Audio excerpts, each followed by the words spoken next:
तुम्ही पाहत आहात MCN न्यूज मराठी। अकोला शहरातील प्रभाग क्रमांक 7 मध्ये तपे हनुमान मंदिराजवळील लिंगायत दफनभूमीवरील अतिक्रमणाविरुद्ध मोठी कारवाई करण्यात आली आहे। या कारवाईमुळे परिसरात खळबळ उडाली असून प्रशासनाच्या भूमिकेवरही अनेक प्रश्न उपस्थित होत आहेत। लिंगायत दफनभूमी ट्रस्टने यापूर्वी या भागात सुरू असलेल्या अतिक्रमणाबाबत महानगरपालिकेकडे तक्रार केली होती। त्यानंतर अकोला महानगरपालिका प्रशासनाने कारवाई करत अतिक्रमण हटवण्याचे अभियान राबवले। या कारवाईतील सर्वात महत्त्वाचा मुद्दा म्हणजे अतिक्रमण करून उभारण्यात आलेल्या जिम बांधकामाचे पाडकाम।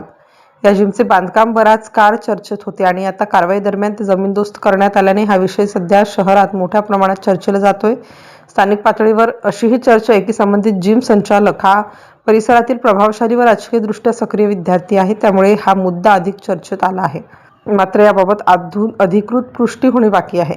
दरम्यान या कारवाईत अनेक गरीब आणि मजूर कुटुंबांनाही फटका बसला असून त्यांच्या राहत्या जागा हटवण्यात आल्याची माहिती प्राप्त झाली आहे। तर ही कारवाई फक्त एका मर्यादित भागापुरती राहणार आहे का, की संपूर्ण शहरातील अतिक्रमणाविरुद्ध व्यापक मोहीम राबवली जाणार आहे, की प्रभावशाली व्यक्तींशी संबंधित प्रकरणांमध्येही अशीच निष्पक्ष कारवाई होणार का, असा प्रश्न या निमित्ताने उपस्थित केला जातोय।